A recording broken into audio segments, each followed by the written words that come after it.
Welcome back. దశాబ్దాలుగా faction రాజకీయాలతో నలిగిపోతున్న జమ్మలమడుగులో 2019 ఎన్నికలు ఎలాంటి మార్పు తేబోతున్నాయి? హోరాహోరీగా తలపడిన వైసీపీ టీడీపీ పార్టీల్లో ప్రజలు ఏ పార్టీకి పట్టం కట్టబోతున్నారు? కడప జిల్లాలోనే అత్యధికంగా నమోదైన ఓటింగ్ శాతం ఏ పార్టీకి ప్లస్ కానుంది?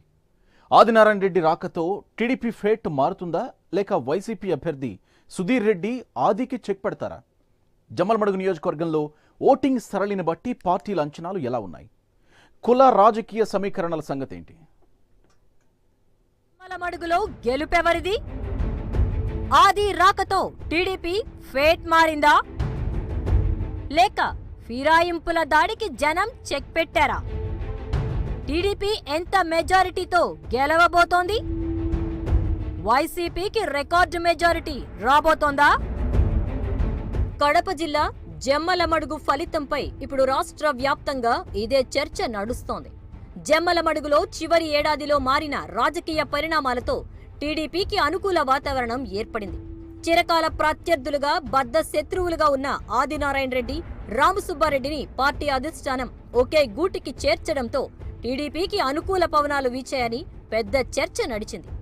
ఇక్కడ టీడీపీ అభ్యర్థిగా రామసుబ్బారెడ్డి పోటీ చేయగా వైసీపీ నుంచి ఎం సుధీర్ రెడ్డి పోటీ చేశారు. కాంగ్రెస్ నుంచి వెన్నపూస సులోచన, బీజేపీ తరపున రవిసూర్య రాయల్ తలపడ్డారు. ప్రధాన పోటీ మాత్రం టీడీపీ వైసీపీ మధ్య సాగింది.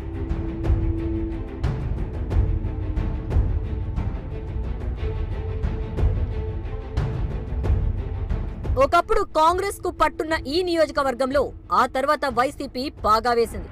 2014 ఎన్నికల్లో వైసీపీ తరపున గెలిచిన ఆదినారాయణ రెడ్డి టీడీపీలో చేరడంతో పాటు మంత్రి పదవిని కూడా దక్కించుకుని జిల్లాలో చక్రం తిప్పారు. ఆయనతో పాటు ముఖ్య నేతలంతా టీడీపీలోకి క్యూ కట్టడంతో ఇక్కడ టీడీపీ బలం పెరిగింది. 2009లో ఈ నియోజకవర్గంలో ఆదినారాయణ రెడ్డి కాంగ్రెస్ నుంచి పోటీ చేసి సమీప టీడీపీ ప్రత్యర్థి అయిన రామసుబ్బారెడ్డిపై 7,384 ఓట్ల తేడాతో గెలిచారు. ఇక 2014లోనూ ఆదినారాయణ రెడ్డి హవానే నడిచింది. ఈసారి ఇక్కడ వైసీపీ నుంచి బరిలో నిలిచిన ఆదినారాయణ రెడ్డి టీడీపీ నుంచి పోటీ చేసిన రామసుబ్బారెడ్డిపై 12,167 ఓట్ల తేడాతో గెలిచారు. జెండా మారినా ఇక్కడ ఆదినారాయణ రెడ్డిదే పై చేయిగా నిలిచింది. అయితే ఈసారి ఇక్కడ చిరకాల ప్రత్యర్థులైన రామసుబ్బారెడ్డి, ఆదినారాయణ రెడ్డిలు ఏకం కావడంతో ఒకరు ఎంపీగా మరొకరు ఎమ్మెల్యేగా బరిలో ఉండటంతో జమ్మలమడుగులోనే కాకుండా యావత్ కడప జిల్లాలోనే టీడీపీకి అనుకూల పవనాలు వీచాయని, ఆ ప్రభావం పోలింగ్ రోజు కనిపించిందని టీడీపీ వర్గాలు అంచనా వేస్తున్నాయి.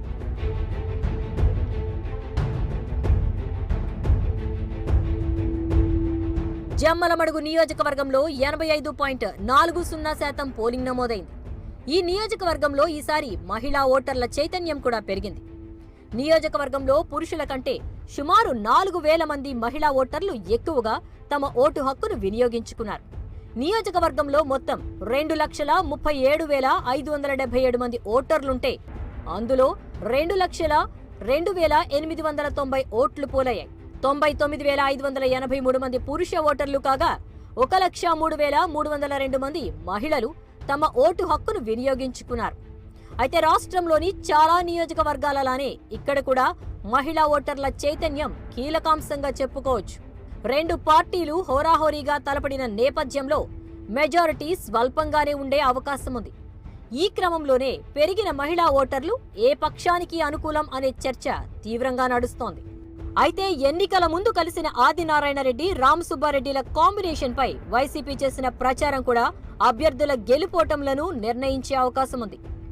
ప్రధానంగా అర్బన్లో టీడీపీకి, రూరల్లో వైసీపీకి కొంత ఎడ్జ్ ఉన్న నేపథ్యంలో ఈ ఇద్దరి కలయిక కేవలం ఎన్నికల వరకు మాత్రమే అని, ఆ తర్వాత ప్రజలను వారు వర్గాలుగా విభజిస్తారంటూ వైసీపీ చేసిన ప్రచారం కూడా ఆ పార్టీకి ఓట్లు కురిపిస్తుందని ఆ పార్టీ వర్గాలు భావిస్తున్నాయి. ఈ క్రమంలోనే జమ్మలమడుగులో ఫ్యాన్ గాలి వీస్తోందని ఆ పార్టీ వర్గాలు ధీమాగా ఉన్నాయి. టీడీపీ నుంచి 2 మాజీ మంత్రులు, ముఖ్య నేతలంతా ఫోకస్ పెట్టి ప్రచారం చేయగా వైసీపీ తరపున అవినాష్ రెడ్డి, సుధీర్ రెడ్డి వ్యూహాత్మక ప్రచారంతో ప్రజలకు చేరువయ్యారనేది స్థానికంగా వినిపిస్తున్న టాక్.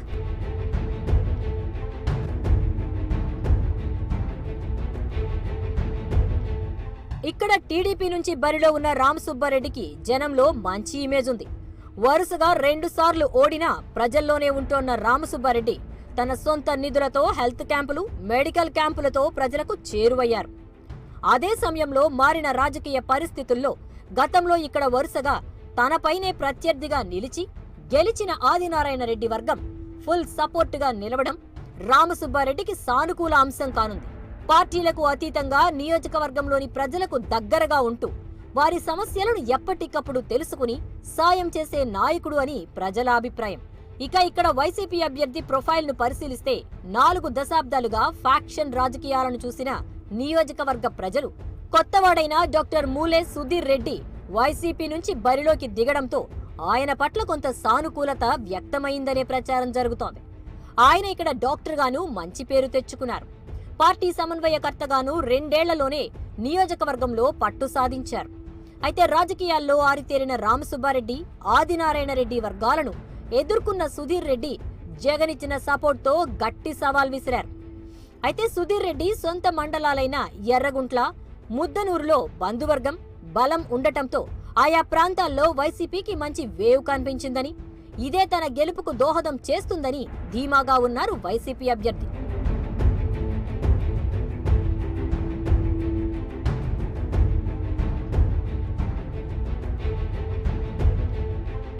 రెండు పార్టీల అంచనాలు, అంతర్గత సర్వేల సంగతి ఎలా ఉన్నా టీడీపీకి పసుపు కుంకుమ, అన్నదాత సుఖీభవ వంటి పథకాలు గట్టెక్కిస్తాయని నమ్ముతుంటే ప్రభుత్వంపై ఉన్న వ్యతిరేకత, జగన్ ఇమేజ్, రామసుబ్బారెడ్డి, ఆదినారాయణ రెడ్డిల అపవిత్ర కలయికపై ప్రజల్లో ఉన్న వ్యతిరేకత తమను గెలిపిస్తుందని వైసీపీ పార్టీ విశ్వసిస్తోంది.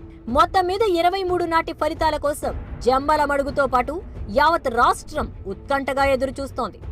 ఆదినారాయణ రెడ్డి తన పట్టును నిలుపుకుని జగన్ను దెబ్బ కొడతారా, లేక వైసీపీ సిట్టింగ్ స్థానాన్ని మళ్లీ ఆ పార్టీ నిలబెట్టుకుని ఆదినారాయణ రెడ్డికి చెక్ పెడతారో తేలాల్సి ఉంది. ఇది వాల్టీ అసెంబ్లీ రాజా. మరిన్ని నియోజకవర్గాల సమగ్ర సమాచారంతో మరో ఎపిసోడ్లో మళ్ళీ కలుద్దాం. నమస్తే.